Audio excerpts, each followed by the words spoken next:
A partir, né, das ideias que a gente viu na aula passada sobre esses dois conceitos, vem, né, esse questionamento. Professora, então quer dizer que todo mundo tem cultura? Sim, todo mundo tem cultura. Mas por que as pessoas, né, dentro dessa questão são tão diferentes, além de nascerem, né, em todos esses lugares? A gente pode dizer que a cultura é igual, né? E aí hoje é o que a gente vai ver um pouquinho, né, sobre isso, quando a gente vai ver essas subdivisões, como é que a gente poderia chamar, como essas faces dessa cultura, né? E a partir da ideia, principalmente do etnocentrismo, que é o que a gente viu bastante na aula passada, né? O que é a ideia de um olhar etnocêntrico, um olhar onde a gente analisa a cultura do outro a partir da nossa cultura. E toda vez que a gente analisa essa cultura do outro, normalmente, naturalmente, a gente já começa a avaliar essa outra cultura a partir sempre de um patamar inferior, né? Então, se culturalmente eu gosto de rock, automaticamente, quando eu vou falar do outro, né, ou eu vou pensar a questão do outro, não, ele gosta de funk e por isso ele é, né, menor, ou ele é um sem cultura. Sem muitas vezes, né, ou eu gosto de música clássica e fulana gosta de forró, né, então fulana é uma sem cultura, né, por isso, porque ela gosta. E aí, será que uma das questões que a gente vem para pensar, né, justamente essas diferenças. E eu peço que, por favor, não me deixem sozinha aqui, certo? Falando, por favor mesmo. E aí vocês vão colocando, aí eu vou ficar abrindo em alguns momentos para poder responder os questionamentos e algumas coisas que vocês colocarem. Mas eu queria começar, queria mostrar para vocês um material que eu estava tentando. Deixa eu ver aqui só.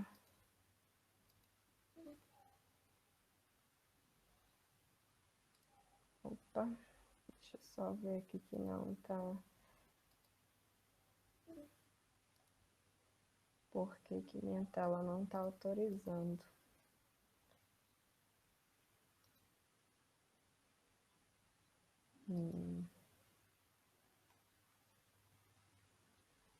Deixa eu ver aqui se ela vai.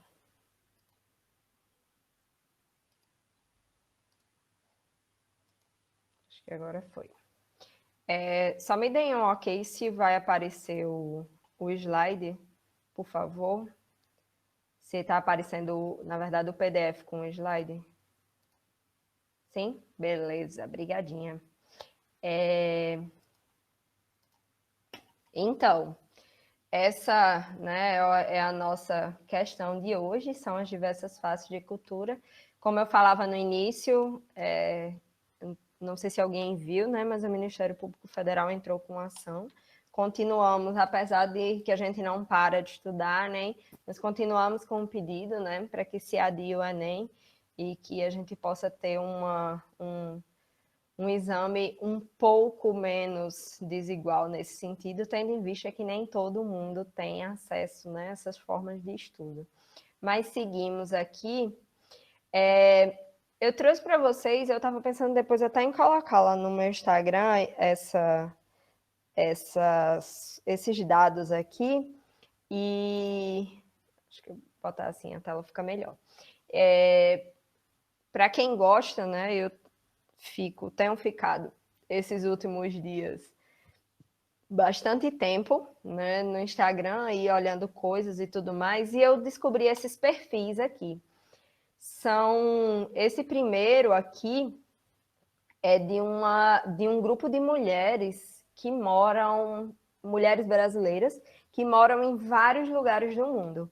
E geralmente, elas trabalham como guia de turismo, e nesses lugares, elas têm feito agora, né, durante a quarentena, pelo próprio contexto, porque em todos esses países também está em total isolamento, sem o turismo, sem sua atividade. E elas têm feito série de posts e vídeos, principalmente no IGTV, contando sobre a vida nesses países, a partir de aspectos culturais. Então, por exemplo, tem uma semana que o tema é a casa, né? E aí todas elas fazem stories, IGTV, enfim, várias coisas da vida delas, da casa delas, né, nesses países. Como é que essas casas elas são diferentes e tal. Outra semana o tema é bebidas, bebida de cada país. E aí elas vão lá mostrando. E eu tenho me divertido assim bastante vendo isso, porque eu adoro viajar, como é muito interessante, né, ver essas questões e essas relações culturais em outros lugares. Mas uma forma, né, que sempre me chama muito, muita atenção são a vida nos países orientais, principalmente de religiões diferentes, né, que são religiões totalmente distintas na forma de pensar, na forma de culto, né, e na forma de organização das religiões que a gente tem contato aqui no Brasil, que na sua grande maioria são judaico-cristãs. E tem essas três mulheres aqui, a Iris, a Fabiola e a Riad. Elas são da religião islã. E elas são blogueiras, né? E elas contam a vida delas, né? E aí culturalmente e tudo mais nesses Instagrams. Uma mora no Brasil, é uma islã recém-convertida, né? E ela, além de ser da religião islã, Olha, pessoas aqui ela estão participando. Aqui estão tinha umas pessoas que participando. tem o microfone aberto aí de alguém, pessoal. Mas também quando vocês precisarem pedir a palavra para falar, é só avisar aqui, tá, gente? Sem problemas. Acho que continua tendo o microfone aberto de alguém. Só cuidado aí para não... Deixa eu ver. Márcio, meu bem, seu microfone está aberto. Fechou, obrigada. E aí, enfim, são vários perfis como esses, e é muito interessante a gente dar uma olhadinha para pensar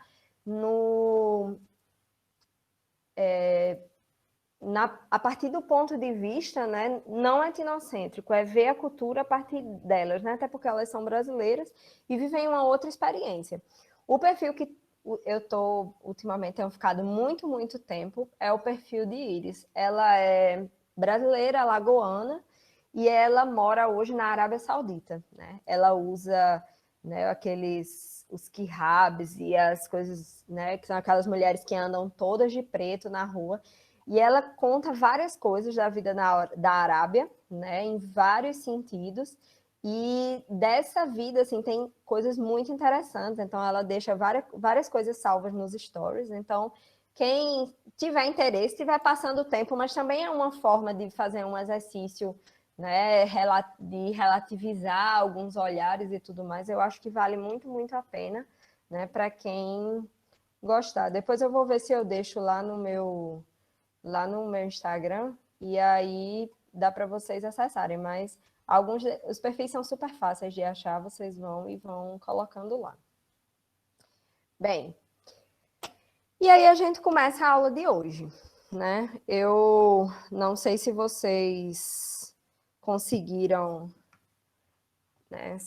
Se isso incomoda, esse questionamento aqui incomoda vocês de alguma forma, mas para mim ultimamente tem incomodado muito, né? Toda vez que eu penso que esse ano não vai ter São João, né? Que o mês de junho não vai ter arraiá, que, né, a gente vai estar bem quietinho dentro de casa, me dá logo uma agonia, uma tristeza, né? E não sei se alguém compartilha dessa ideia comigo, se tem alguma, né? Se alguém está sofrendo também porque não tem São João esse ano. E a partir disso, pois é, ó, Brenda está sofrendo junto comigo. Obrigada, Brenda, por eu não sofrer sozinha nesse sentido. Essa questão, né, do São João, não sei se vocês, né, para algumas pessoas, para quem sente falta, né, seja das comidas, seja da festa, seja dos arraiais, do dia da escola, dos fogos, Fogueira, acho que nem tanto, né? Não sei se fogueira é uma coisa que eu não sinto muita falta, até porque eu tenho uma alergia danada. Mas, enfim, o clima de junho é um clima diferente, né, no nosso estado. E aí, não sei se alguém já parou para pensar, né, por que é que o São João afeta, né, festas, por exemplo, como o São João e o Carnaval, mas talvez o São João ainda mais por ter um complexo muito maior que envolva culinária, né, e que seja o mês inteiro, por que ele afeta a gente de uma forma, como é que a gente pode dizer, afeta de uma forma diferente? Né? São João ela é uma festa que é muito, muito tradicional, né? E dentre essas festas, né, é a festa que a maioria de nós estamos totalmente envolvidos, né? Seja pelo feriado, maravilhoso, sim, sempre, né? Seja para comer, né? Às vezes nem isso, às vezes você nem gosta de quadrilha, nem gosta de São João, de festa junina, nem de nada, mas adora comida de milho. No meu caso, eu me encaixo em todos eles, né? Tanto de gostar de quadrilha, de festa e da comida também. Acontece que afeta, né, várias pessoas. E isso tem um motivo, né? Tem uma questão a mais, né, que seja só porque a gente gosta de comer, só porque a gente gosta de dançar ou qualquer coisa desse tipo. O São João, ele faz parte da nossa cultura, né, a partir de uma perspectiva, né, que é o que a gente chama perspectiva da cultura popular mesmo. Então, pois é, ainda tem, Elias está falando aqui, né? A questão da fartura. Esse ano choveu muito, graças a Deus. E aí, quanto mais chuva, né, maior a fartura. Então, também tem essa relação, né? Porque a ideia da festa, né? A coisa da comilança tem muito a ver com o seu período da colheita, né? Então, inclusive para algumas pessoas que não têm relação com o santo, por exemplo, que chamam de festa da colheita, porque é essa época onde as coisas, né, tem muito milho, feijão, enfim, tudo de bom. E aí a gente vai seguindo, né, para entender um pouquinho mais, e para isso a gente chega na nossa primeira questão, né, para a gente entender um pouco sobre o aspecto da cultura popular. E aí tem essa questão aqui, que foi do Enem de 2009, né? O Enem, não sei se vocês vão observar, é Enem 2009.3. Esse ponto 3, né, não é porque existe um terceiro semestre, mas é porque existe um Enem que ele é aplicado também no contexto do presidiário do país, né? Então é uma prova que é feita num dia diferente de né, em um outro horário para as pessoas que estão apenadas, né, que estão cumprindo o contexto de pena. E essa questão, ela dizia assim: a mostra do Largo do Paissandu, onde o circo se encontra, reúne tudo o que de mais sagrado ocorreu em quase 2 séculos de picadeiro brasileiro. Foi um trabalho que teve início há pouco mais de 10 anos, graças à iniciativa da ex-acrobata e atual pesquisadora de arte circense Verônica Tamaoki, e cujo incentivo tem sido fundamental para preservar a memória do circo, tão importante quanto relegada pelos poderes públicos. Da chegada das primeiras famílias circenses europeias em 1831, que iniciam o processo de mestiçagem com os artistas locais e nossa cultura popular, aos figurinos e registros fotográficos de artistas que se consagram sob as lonas, como o palhaço Piolim. O visitante pode ter uma ideia muito clara da importância que o circo, especialmente de origem familiar, já teve no país, né?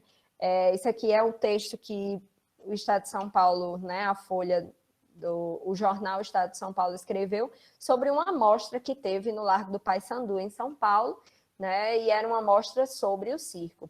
E sobre esse texto, a questão pergunta: a mostra Largo do Paissandu, onde o circo ressalta a importância, onde o circo se encontra, ressalta a importância que o circo já teve no passado e demonstra que a transmissão oral da família circense, passada de família a família, apesar de historicamente importante, impede que essa memória seja devidamente preservada. B. A preservação da memória do circo no Brasil independe da contribuição das famílias que participaram de sua criação no país. C. A cultura popular e a arte circense são manifestações artísticas que apresentam origens distintas uma da outra. D. O patrimônio histórico do circo é atualmente irrelevante para a preservação da cultura popular brasileira e é as famílias circenses europeias, as famílias circenses europeias, juntamente com os artistas e o ambiente da nossa cultura popular, foram responsáveis pelo surgimento... Eita, coisa chata, viu? Foram responsáveis pelo surgimento... Gente do céu, como é que pode o negócio me empacotando? Pelo surgimento do circo no Brasil. Então, eu tenho aqui uma questão, né, que relata uma mostra sobre cultura, e aqui ele faz 5 afirmativas. Lendo essas questões, né, de cara, vocês conseguem pensar assim, qual é a que seja, né, o que é que esse passado que o circo demonstra, o passado que o circo já teve, né, e essa demonstração dessa relação que eles colocam. Alguém olhando essas questões consegue pensar em algo de qual a possibilidade de questão que pode ser? Enquanto vocês vão, né, olhando, pensando aí qual é a questão que pode ser, silêncio, ninguém tem chute ainda do que é que pode ser. Vocês podem pegar, né, se tiverem com um caderno, anotando no computador, vocês podiam formar tipo estilo colunas, né, onde vocês pudessem colocar as características que são de cada tipo de cultura desse, né, cultura popular, cultura erudita e cultura de massa.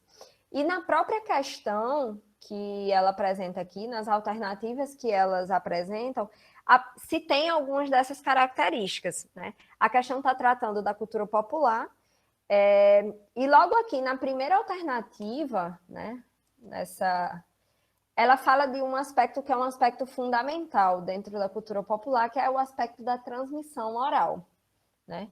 A transmissão oral e a questão da tradição. São 2 características que são muito importantes dentro do aspecto da cultura popular, né?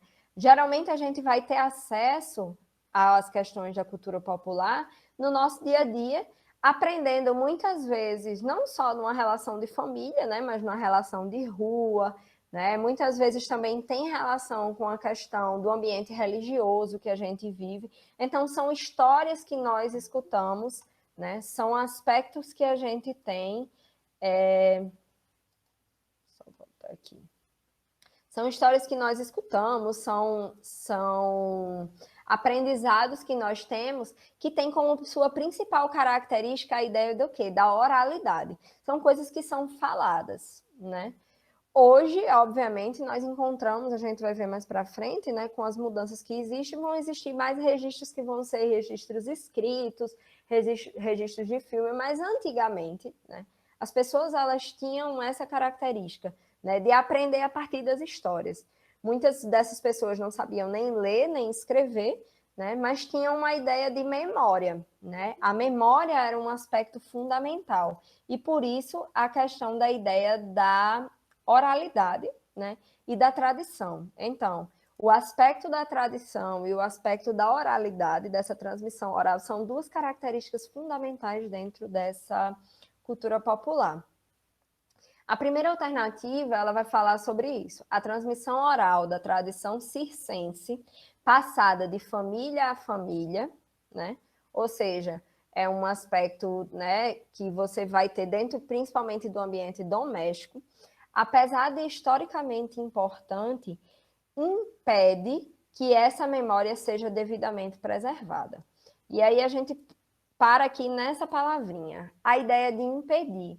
Vocês acham mesmo que a transmissão oral, né, que a oralidade passada de família para família impede que essa memória ela seja preservada, né? Será que a gente pode falar disso, de um impedimento, ou seja, pelo fato de haver uma transmissão oral, essa memória ela não vai ser guardada, não vai ser preservada? A história ela mostra que não, né? Se houvesse realmente um impedimento dessa memória ela ser guardada, a gente não saberia cantar, por exemplo, boi, boi, boi, boi da cara preta, pega essa menina que tem medo de careta. Por quê? Né? Porque é algo que foi passado a partir da oralidade. Né? É uma tradição que veio, então a avó da sua mãe cantou para sua mãe, a sua mãe cantou para você, e provavelmente você vai cantar para o seu filho, canta para o seu sobrinho, para o seu afilhado, para o seu primo, para o seu irmão mais novo que está ali. Né? Ou ainda outras questões, se a gente pensar, né, a literatura de cordel, que é uma das formas que a gente tem de cultura popular muito forte, né, no nosso país, principalmente na nossa região, na região Nordeste, no interior, em que durante muito tempo, essas pessoas que sabiam literatura de cordel, elas não sabiam nem ler e escrever. Tinha o folheto, né, aquele folhetinho pequenininho da literatura de cordel, porém, na sua grande maioria, as histórias de cordel elas eram passadas apenas oralmente. Né? Meus avós, por exemplo, eles são semi-analfabetos, né? Não aprenderam, sabem apenas escrever o nome, assinar o nome. E uma das coisas que sempre me impressionou é eles saberem cordéis inteiros de cabeça. Eles leram? Não. Eles escutaram alguém falar. Ou seja, essa transmissão oral ela não é um impedimento para que essa memória seja devidamente preservada. Hoje a gente pode dizer que é um pouco mais difícil a transmissão oral guardar, preservar a memória. Por quê? Porque a gente tem uma chuva de informação muito grande e as pessoas têm ficado mais esquecidas, né? Se eu não, por exemplo, no meu caso, se eu não anotar, né, seja no bloco de notas no grupo do WhatsApp que eu tenho comigo mesmo, que eu fico anotando as coisas para não esquecer, né? Ou então anotar, cheio de post-it, colocar em vários lugares, assim, a possibilidade que eu esqueça é muito grande, né? Ou então se a gente fazer um retrô aqui para lembrar o que foi que a gente almoçou, né, ontem. A nossa memória é uma memória que a gente tem ficado guardado ela cada vez mais nas fontes que a gente pode dizer virtuais, online, né? Então, assim, não é um impedimento, né? Pode ser que hoje a gente tenha alguns aspectos dessa cultura popular um pouco mais difíceis. Então, a alternativa A não tem como ser. Depois eu tenho a alternativa B, né?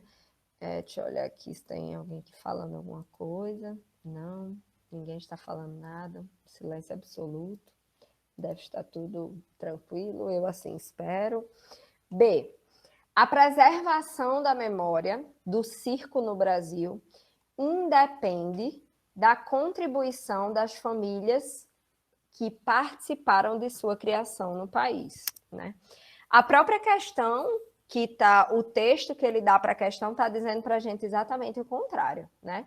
Que essa preservação da memória foi dada exatamente por uma ex-artista circense, né? E ex-acrobata que trabalhava nisso. Então, para a gente falar de preservação da memória, né?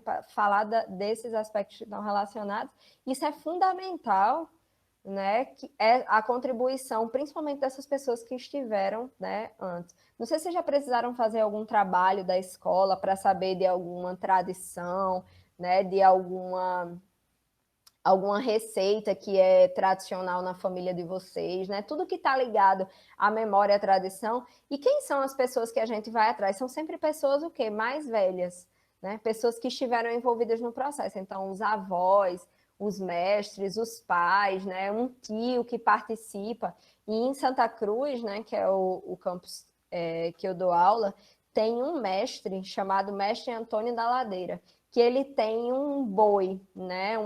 O boi, ele tem um grupo, na verdade ele já faleceu, hoje é o neto dele que toca isso.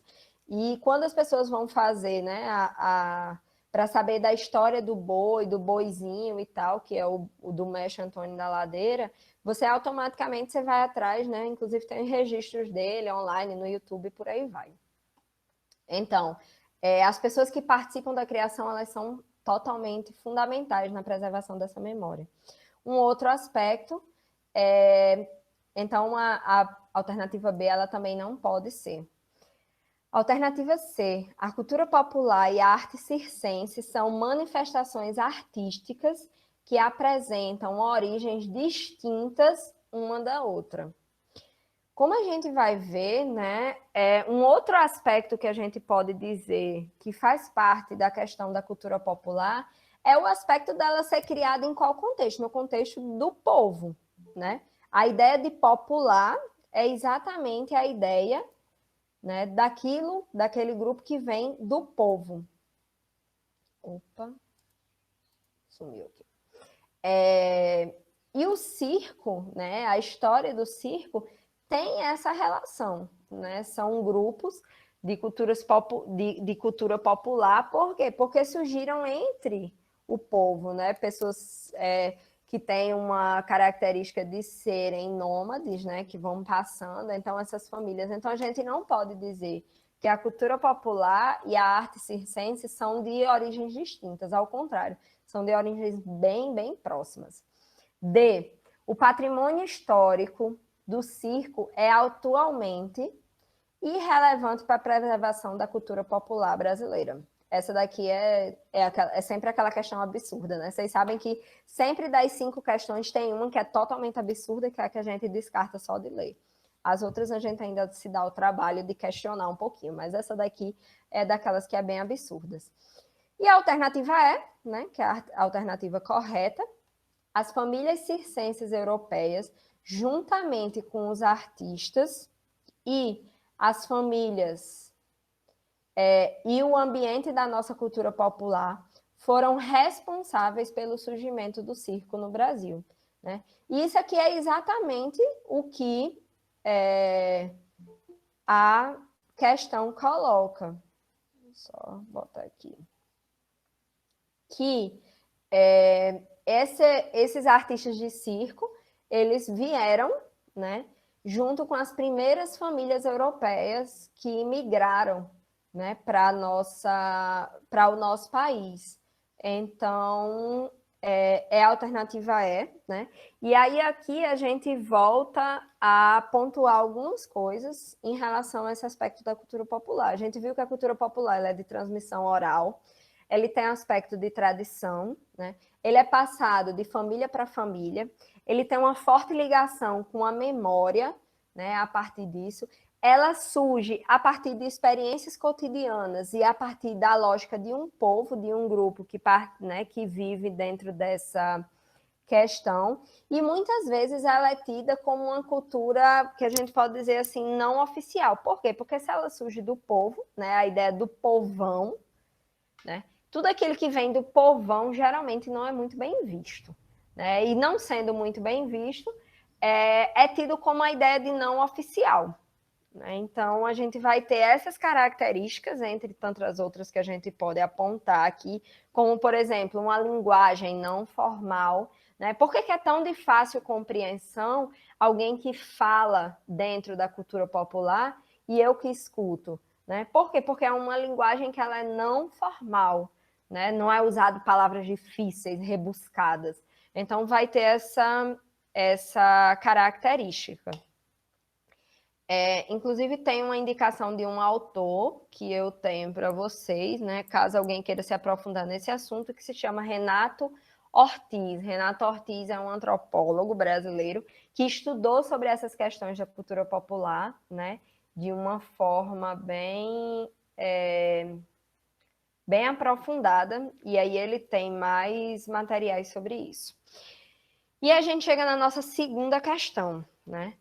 É a questão de 2013, e ela diz assim: o antropólogo americano Marius Berbow escreveu o seguinte: sempre que se cante a uma criança uma cantiga de niná, o boi da cara preta que eu falei para vocês, que se use uma canção, uma adivinha, uma parlenda, uma rima de contar no quarto das crianças ou na escola, sempre que ditos e provérbios, fábulas e histórias bobas e contos populares sejam representados, aí veremos o folclore em seu próprio domínio, sempre em ação, vivo e mutável, sempre pronto a agarrar e assimilar novos elementos em seu caminho.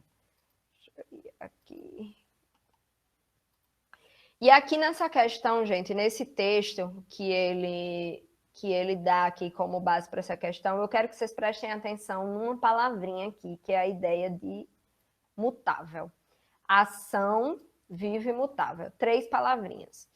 E aí, por que eu quero que vocês prestem atenção nisso? Um dos aspectos que foram tratados desde a primeira aula, né, que a gente precisa aprender a firmar, né, é que a cultura, ela tem como principal característica, uma das suas principais características, ser algo extremamente mutável.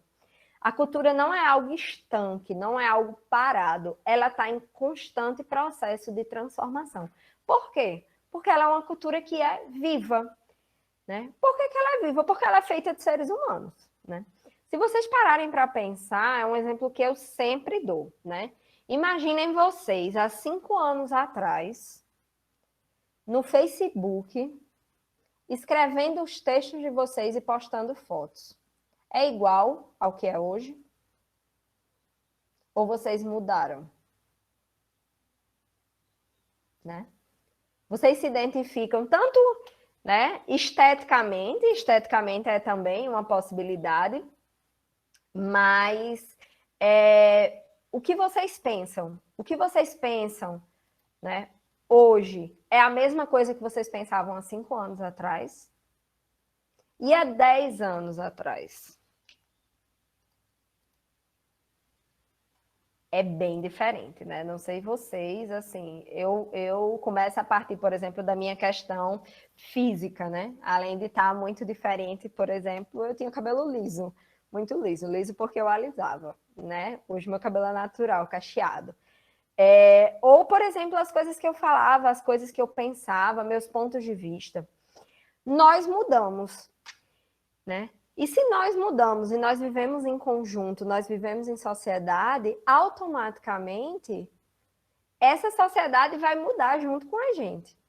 Automaticamente a cultura ela muda junto com a gente. Então é muito importante compreender, né, esse aspecto da cultura como sempre em ação, algo vivo e algo mutável, ou seja, algo que muda muito, né? E ele ainda dá uma outra ideia aqui, né? Ele utiliza isso para falar do folclore, né? Mas a gente pode pensar e transformar essa questão do folclore aqui também pelo aspecto da cultura. Né? Ele diz que está sempre pronta a agarrar e assimilar novos elementos em seu caminho. Ou seja, além dessa cultura ser algo extremamente mutante, ela vai se misturando com as coisas que estão indo ao seu redor. Né? Então, a gente poderia pensar aqui trocentos exemplos, né, um pleonasmo, assim, trocentos exemplos, por exemplo. A questão do mangá japonês, né, e da cultura de mangás em geral. Não sei se tem aqui alguém que gosta da cultura japonesa, né, e das suas questões. Quando você vai atrás, né, da cultura japonesa e todos os... Meu Deus, como é o nome do povo que se veste igualzinho do outro personagem? Que se fantasia do personagem? Enfim, vocês sabem, né, o que é que eu estou falando. Aquele pessoal, se alguém souber aí, puder colocar para me ajudar. Cosplay, obrigada. O cosplay, por exemplo, né, é algo que faz parte desse aspecto da cultura E se você for procurar a cultura do cosplay é algo que vem da cultura japonesa, que misturada com a cultura norte-americana, né? E formou a ideia do cosplay, né? Ou seja, essa cultura ela não está estanque, ela não ela não está ali, né? De uma forma parada, ela não é eterna, né? Ela não fica para sempre como um prédio que você, até um prédio que você constrói e ele fica lá, ele sofre com o tempo, né? Ele se desgasta, a erosão e tudo mais. Então, prestem bem atenção e tenham sempre em mente essa ideia. A cultura é algo que está em ação, ela é viva e ela é extremamente mutável, né? Sempre assimilando novos elementos. E aí o autor vai fazer essa questão, né, que vai dizer que toda vez que alguém canta algo, que usa uma canção, uma adivinha, etc., ele vai estar representando a ideia do folclore, né, a partir disso. E o que é que a questão pede? Ela diz o seguinte: o texto tem como objeto a construção da identidade cultural, reconhecendo que o folclore, mesmo sendo uma manifestação associada à preservação das raízes e da memória dos grupos sociais. Olha a memória aparecendo aí de novo, a memória que a gente tratou na nossa primeira questão. Ela está sujeita a mudanças e reinterpretações. B, deve ser apresentado de forma escrita. C, segue os padrões de produção da moderna indústria cultural. D, tende a ser materializado em peças e obras de arte eruditas. E E, expressa vivências contemporâneas e anseios futuros desses grupos. De cara dá para ver aí qual é a alternativa depois disso que eu falei, né? A questão da preservação das raízes das memórias dos grupos. Qual a alternativa que pode ser? Me digam aí. Tendo em vista essa questão dessa cultura que ela é mutável, né? Que ela é viva, que ela não é estanque.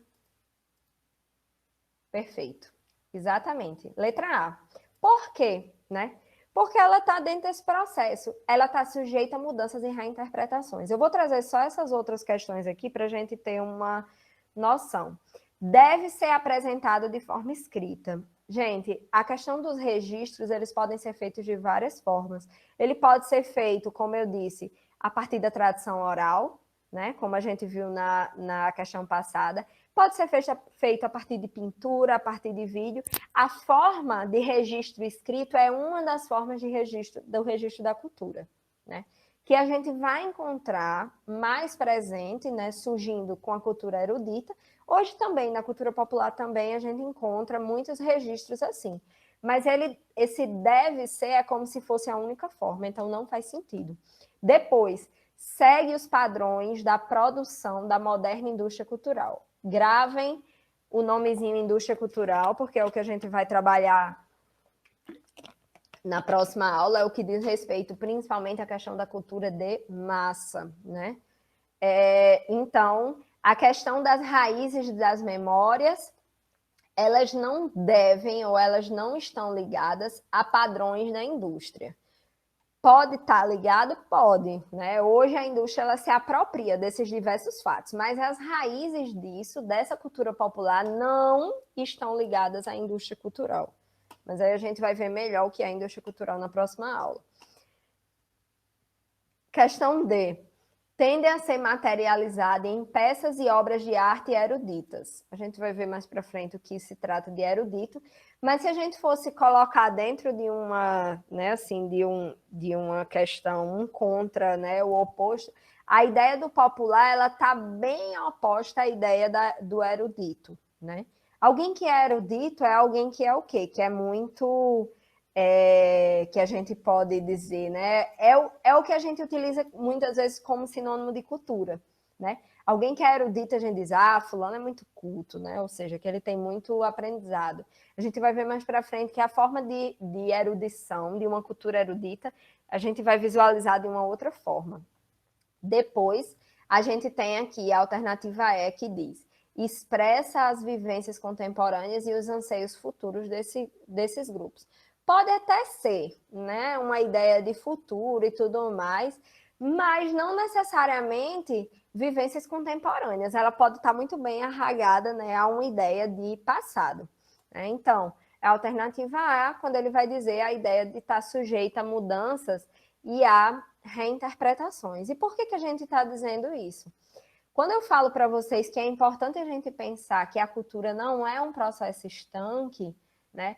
É importante para a gente reconsiderar algumas coisas. E eu trouxe aqui 2 exemplos para a gente ver bem rapidinho, né? Um que tem tudo a ver com essa época que a gente está vivendo agora, né? Imagine, inclusive, que seja um grupo, grupos que devam estar bem tristes, né? Porque eles se preparam o ano inteiro para isso, que são as famosas quadrilhas estilizadas. Não sei se aqui tem algum dançarino de quadrilha estilizada, né? E aí tem muita gente que diz, mas esse negócio de quadrilha estilizada, isso não é cultura não, cultura só se for quadrilha matuta, né? Onde tá todo mundo esse negócio, desse glamour. Por que as pessoas não conseguem visualizar essa forma aqui como um aspecto de cultura que mudou, né? Será que é importante a quadrilha matuta e tudo mais, todo mundo de xadrez e a Narrié, a Lavantu? Sim, também é bem importante, né? É a coisa, inclusive a quadrilha que eu sei dançar, que muitos vão saber, né? Mas será que essa quadrilha ela também não tem o direito de se reinventar? Né? E isso entra dentro desse processo de considerar a cultura como algo mutável, né? Pensar nas culturas estilizadas, né, nas quadrilhas estilizadas, é uma outra forma, né, que foi preparada, onde foram agregados vários outros elementos. Como eu disse aqui, na questão ele fala de uma coisa muito interessante, que é essa ideia, né, ele fala de folclore, mas mais uma vez, gente, eu digo, a gente pode trocar folclore pela ideia de cultura, né? Tá sempre pronto a agarrar e assimilar novos elementos em seu caminho. Exatamente por essa questão, né? Não é algo estanque, não é algo parado. E um outro exemplo, né, que eu acho que imagino que muitos de vocês conheçam, é um cordelista que ganhou o Brasil através de um programa de televisão. Aí vai entrar, por exemplo, o aspecto da cultura de massa e da indústria cultural, que a gente vai ver na próxima aula, que é Braulio Bessa. Braulio Bessa é cordelista, né? E o cordel, a literatura de cordel, que é um exemplo clássico, né, que eu já dei inclusive aqui falando hoje sobre a questão da literatura, né, os versos em sextetos que vão e rimam e tudo mais. E Braulio, o que foi que ele fez? Como uma forma de levar a cultura popular, a cultura nordestina, né, para o mundo, ele transformou, por exemplo, a sua literatura de cordel em livro, né? Esses livros, né, eles também, né, se formam sempre. Deixa eu ver aqui que tem uma pergunta de Larissa. Acho que isso se aplica bastante à cultura indígena, porque muitas pessoas acham que não existem índios atualmente, pelo fato de eles estarem inseridos em novos elementos de sua cultura. Então, essas pessoas, por estarem fixadas por um substrato específico, não poderiam mudar? Me questiono isso sempre. Perfeito, Larissa, essa sua questão. Quando a gente for trabalhar a cultura brasileira, eu vou trazer essa coisa da cultura indígena como um aspecto bem importante. O que vocês vão ver? É como se os índios eles não tivessem direito de mudar, né? É como se essa visão que a gente tem a respeito das populações indígenas fosse a mesma visão que se tem há 500 anos atrás, quando os portugueses invadiram o Brasil e encontraram índios nus, né, dançando a dança da chuva, correndo pelados com um penacho na cabeça, né? Como eu estava dizendo na aula passada, é igualzinho como era, né, quando vocês no dia do índio iam para a escola e voltavam, né, bem bonitinhos, igual a mamãe mandava, com a tanguinha de cartolina, né, com o rosto pintado e pá, é o dia do índio. Essa é a representação que a gente tem, né, de dia do índio, dessa possibilidade. Então, assim, é interessante que a gente veja que eles também são seres e participam de uma cultura que é mutável, assim como a nossa, né? Então, muitas pessoas têm dificuldade de dizer, tá usando celular, não é índio não. Tá andando de roupa, não é índio não. Então, eles não têm direito a mudar, né? Não sei se vocês fizeram o exercício de pensar o que vocês escreviam no Facebook há 5 anos atrás, né? Mas vocês são a mesma pessoa, né? Vocês mudaram, e alguns de vocês, olha, de graças a Deus que eu mudei, né? Porque em alguns casos, pelo menos eu falo por mim. Então, assim, é bem importante a gente entender, né? Não é só a nossa cultura ocidental que muda, a deles também mudam, né? Por quê? Porque essa é uma característica, a cultura é feita por pessoas, e as pessoas, elas estão vivas, né? Ninguém nasce e morre do mesmo jeito, a não ser que você, né, assim, apesar que seja um bebezinho, que nasceu e morreu no mesmo momento. Mas se você nasceu, se desenvolveu, cresceu, né, e morre com seus 70 anos, você não morre igual à forma que você nasceu, porque essa é uma característica, né, dos seres humanos. Então, Braulio transformou os cordéis em livros. Deixou de ser cultura popular? Não, é uma forma de representação, porém é uma forma que mudou, né, que se modificou. Deixa eu correr aqui um pouquinho, para a gente poder trazer as outras questões, né, e ver. Essa questão é menorzinha, mas já é para introduzir o segundo aspecto que a gente já começou a ver aqui. Analise a proposição. Todo homem é produtor de cultura, né? Aquilo que a gente estava conversando na aula passada. Não existe nenhum homem sem cultura. Da criação da ópera pelos renascentistas italianos, né, da época do Renascimento na Itália, as práticas medicinais dos índios, e identificamos 2 universos distintos. Identifique as formas de cultura presentes na proposição. Bora. De A a D. A, cultura de massa. B, subcultura. C, cultura erudita. E D, cultura popular e cultura erudita. Isso, perfeito. D.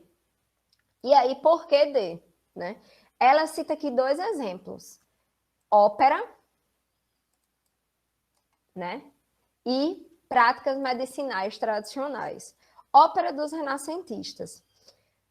Para a gente distinguir os aspectos dessa cultura erudita, uma das primeiras coisas que a gente tem que fazer, né, e isso já é uma característica, gente, da cultura erudita. A cultura erudita, ela tem como característica não ser de fácil acesso, ou seja, é uma cultura de difícil acesso. Eu pergunto aqui, quantos de vocês já foram numa ópera? Já assistiram a ópera? E aí vocês me respondem, professora, não tem nem ópera aqui. É verdade. Pouquíssimos. Por quê? Porque não faz parte, né? É algo que é extremamente de difícil acesso. Se trata de uma criação humana, Porém, nem todas as pessoas têm acesso. E aí, se a gente for pensar a partir de uma perspectiva de classe, a gente diria que a cultura erudita é uma cultura que ela pertence às altas, né, às altas classes, a gente pode assim dizer. As chamadas classes dominantes, elas são produzidas, né, dentro dessas classes dominantes. Então, a alternativa D, e aí aqui eu vou trazer alguns exemplos dessa cultura erudita para a gente pensar, né, dentro dessas questões. Um desses aspectos, se a gente fosse pensar a questão dos exemplos, a questão das bibliotecas, né? Uma das principais características da cultura erudita é o registro escrito, né? Os livros, as enciclopédias, os dicionários fazem parte da questão do que a gente chama da cultura erudita. A cultura erudita, ela vai ter essa característica de ser, né, ter como principal registro a ideia da escrita. Se na cultura popular é a oralidade, na cultura erudita é a questão da escrita. E aí a gente tem aqui a questão das universidades, né? Universidades, centros de pesquisa, a escola, são lugares que resguardam, né, a questão da cultura erudita, onde as pessoas vão para aprender, né, a ideia da cultura erudita. Muitas vezes, Brenda, a ideia do erudito vai remeter ao clássico, né? Trata-se de um clássico. O que é considerado um clássico? Aquilo que é importante, que atravessa as várias gerações e que, né, chama a atenção de várias pessoas. Então, assim, a ideia da música clássica, por exemplo. O que é que a gente chama de música clássica? A música clássica é uma música que ela tem, né? Por exemplo, se a gente pegar aqui esse exemplozinho daqui de baixo, onde eu tenho uma orquestra, né, que vai ter, né, essa coisa. Então, para que as pessoas... Ou então, por exemplo, a questão do balé, da dança do balé. Tem um outro exemplo também que eu sempre dou, né, que é a questão da dança, né? Não sei se aqui tem alguém que sabe dançar forró, né? Mas se você aprendeu a dançar forró, onde foi que você aprendeu a dançar forró? Você precisou ir para uma academia clássica de forró para aprender a dançar? Ou você aprendeu com seu pai, com seu primo, com seu tio, com seu namorado, né? Com a amiga da rua, no São João, arriscando seus primeiros passos. Você aprendeu no contexto popular. Já, por exemplo, não sei se também aqui tem alguém que dança balé ou já dançou balé e sabe que para dançar balé, você aprende a dançar balé em casa, né? Para que você tenha o status de bailarina, você precisa frequentar o quê? Uma escola de balé, né? É algo que remete diretamente a uma ideia de um aprendizado sistemático dentro de um ambiente, né? Que geralmente esse ambiente ele não é de fácil acesso. Outro exemplo que a gente tem aqui é a ideia dos museus, né? E eu trouxe, gente, todos esses exemplos aqui para a gente pensar a partir das nossas experiências, né? Museus, bibliotecas, óperas, teatros, orquestras, balés, são coisas que fazem parte do dia a dia, da prática corriqueira de cada um de vocês. Vocês frequentam semanalmente, né? Todo final de semana vamos ao museu, né? Dificilmente, né? Principalmente no nosso ciclo, né? A partir, né, dessa questão. E aí tem aqui esse aspecto, bem interessante, que as meninas estão colocando aqui. A ideia do clássico, Larissa colocou, né? Que é muito presente na literatura, exatamente. Se você lê Machado de Assis, você é visto como inteligente. Se você lê Harry Potter, você já não é tanto, né? Mas se trata de literatura, né? E aí, por que é tratado de forma diferente, né? Não deveria, mas é tratado. Porque dentro da balança das culturas, entre o que é cultura erudita, o que é cultura de massa e o que é cultura popular, o que pesa mais é a cultura erudita. É o que foi produzido para uma pequena parcela da população. E se foi produzido para uma pequena parcela da população, essa pequena parcela da população, só ela vai ter esse acesso, né? É um acesso que é restrito e ele foi feito, essa cultura ela foi produzida exatamente por isso, para que ela fosse de pouco acesso. E aí, quem fala sobre isso é um sociólogo francês chamado Pierre Bourdieu, com o meu nome aqui, é Bourdieu, tá, gente? Que é em francês. Mas a gente chama Pierre Bourdieu. E Pierre Bourdieu, ele tem uma ideia, né, que ele remete a isso, que se trata de uma ideia bem interessante, né? Ele vai falar da ideia de capital cultural, né? Que, dependendo da classe que você pertence, né, quando você nasce, da sua família, das vivências da sua família, você vai adquirir um determinado capital cultural, né?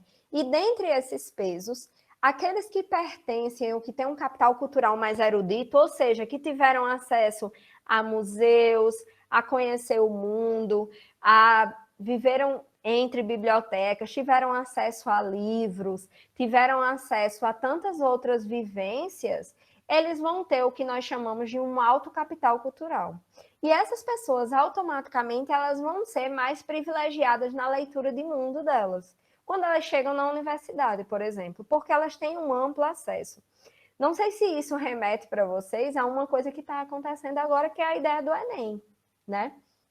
Quando o ministro diz e lança uma propaganda que todo mundo tem condições de fazer o Enem porque todos têm acesso, e nós sabemos que nem todos têm acesso, é exatamente reforçando a ideia que nós temos capitais culturais diferentes. E o Enem, ele vai privilegiar que tipo de capital cultural? É aquelas pessoas que têm um conhecimento de cultura popular? Ou quem tem mais um conhecimento mais erudito? Né?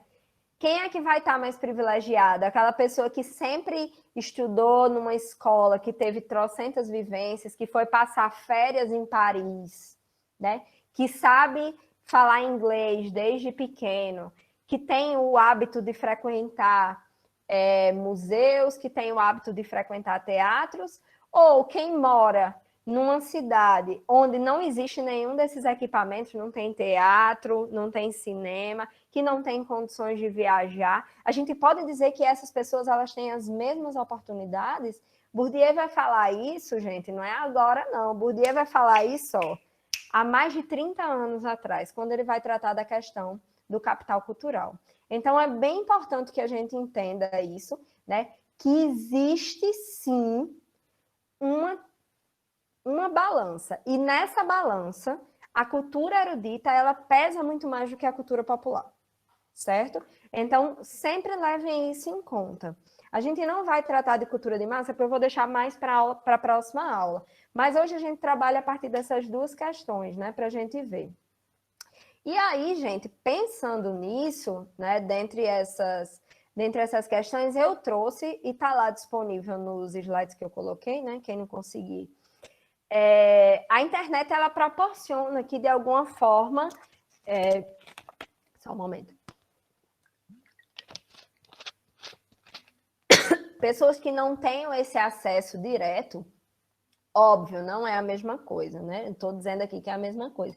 Mas vocês podem ter uma pequena experimentação dessa vivência, que é, né, vários museus abriram visitas virtuais agora, durante a pandemia, porque eles estão fechados funcionando. Então, museus famosíssimos, né, que essas pessoas que detêm esse capital cultural frequentam quase que de forma corriqueira, rotineira, né? Então, museus, a grande maioria deles que ficam na Europa, né? E aí a gente entende, pode, né, pensar um pouco por que toda essa cultura erudita, ela se concentra na Europa, né? Existem pouquíssimos aspectos da cultura erudita que a gente pode, assim dizer, clássica, usando um termo que as meninas colocaram aqui, que estão presentes na América ou no Oriente, né? Mas, por exemplo, tem pouquíssimos, alguns nos Estados Unidos, mas a grande maioria ela está na Europa, né? Então, se vocês tiverem, né, mais uma coisa assim, quando tiverem sem saco de estudar, eu sei que isso pode acontecer em muitos momentos, darem uma olhada, assim, esses museus, eles têm muitas coisas legais, e vocês podem ver, ter acesso a obras de arte, assim como as óperas, né, os espetáculos de balé, e aí, como eu disse, a internet hoje, ela possibilita que a gente tenha esse acesso de forma bem interessante, então... Não só as músicas clássicas, né, mas espetáculos completos de balés, concertos digitais, lives, né? Não tem live só de Marília Mendonça, né? Tem também, e Pedro Sampaio, que eu estava vendo que estava tendo ontem, mas tem, né, lives com concertos. Talvez não seja tão interessante, e aí vocês dizem, professora, mas é porque não é da nossa cultura, de fato. Tá vendo aí quando eu disse que a ideia da cultura erudita, ela não é uma cultura de amplo acesso? Mas nada que a gente não possa aprender, gente, também, né? Prestemos atenção nisso.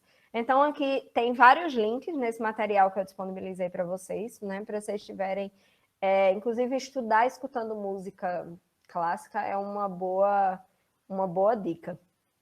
E aí a gente vai finalizar com essa questão aqui, que já é a última, né? Até pelas horas que estão passando, e diz assim: a palavra cultura agrega múltiplas concepções, cultura nacional, cultura popular, cultura erudita ou de elite. Olha aí uma outra característica da cultura erudita que vocês podem colocar, é uma cultura que pertence à elite. Cultura de massa, cultura alternativa ou contracultura. Cultura de classe, né, e tantas outras coisas. Sobre esse aspecto, é incorreto afirmar, se afirma em a música sertaneja no interior do Brasil e os ditos sambas de raiz dos morros cariocas são expressões típicas da cultura de massa. B. A oposição entre cultura popular e cultura erudita está centrada nas contradições sociais de classe, segundo estudiosos marxistas. C. A expressão subcultura é usada para designar uma parte de um conjunto cultural mais vasto,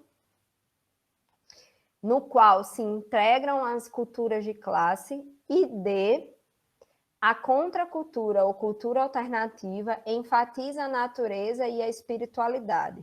E por último, a cultura erudita ou de elite está associada às camadas média e alta, embora seja... De novo, o negócio sumiu aqui.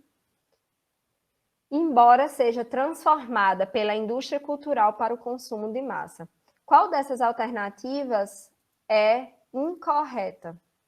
Opa, deixa eu botar aqui para aumentar.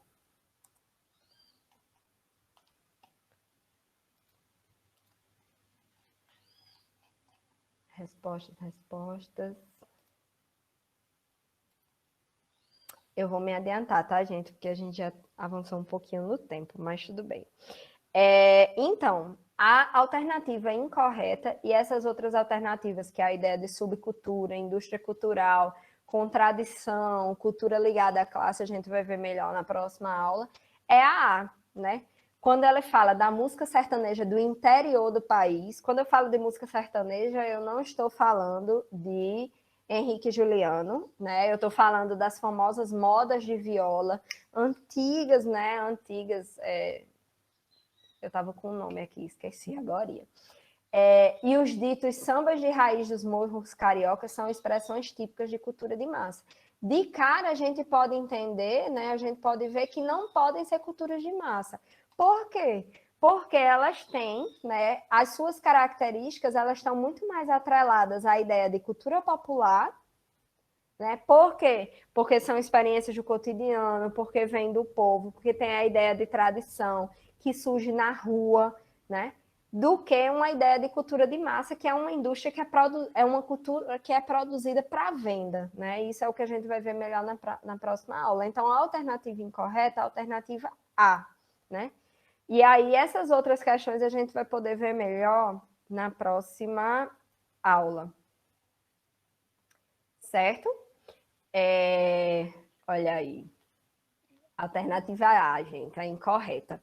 Então, vamos pensar, né, sempre a partir dessa questão. Eu sei que já está indo na outra, já avançou, né, pela hora, mas diretamente, a próxima aula é sábado, Lucas. Sábado mesmo, bate horário e bate local. A gente vai trabalhar só com questões sobre indústria cultural e a questão da cultura de massa.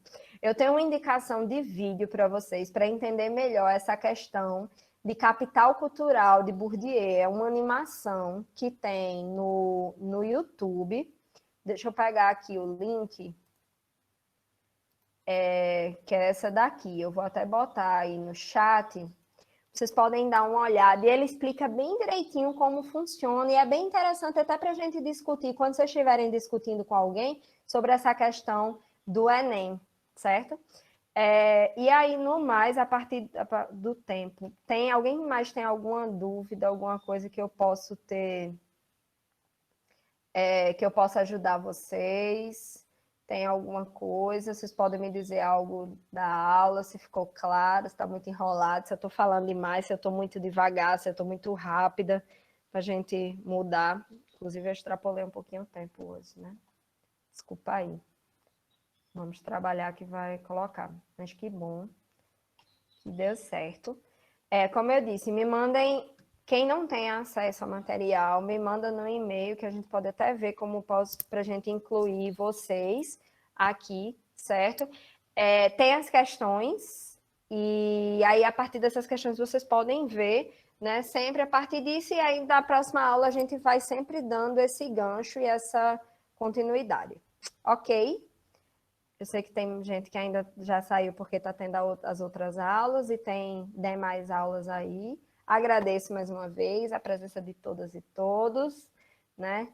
Vejam qualquer coisa, tendo as questões, tem aqui meu e-mail que eu disponibilizei e aí a gente vai falar.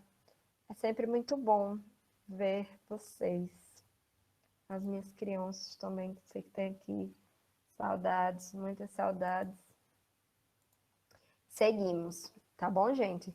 Qualquer coisa vocês podem ir me mandando e deem o material, vão dando uma olhadinha, olhem aqueles Instagrams quando vocês estiverem assim, sem saco para estudar, vocês aí vão vendo quando a gente começa a ver, a ter contato com culturas, com outras formas de cultura, vocês vão ver como é interessante que porque só de ter acesso a outras culturas a gente começa a repensar a nossa.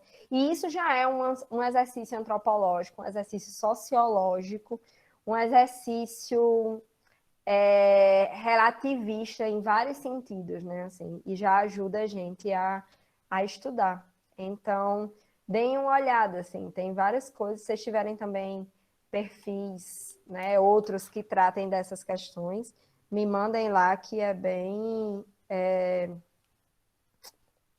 interessante. Pelo Instagram, se alguém quiser também me achar por lá, que deixa eu olhar aqui que eu não decorei ainda não, como é no Instagram, tá, gente? É anaelisa.prof, assim.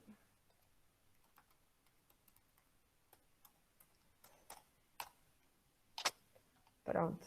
Vocês podem me achar e aí me mandem também material que a gente vai conversando, ok? Beijos, beijos.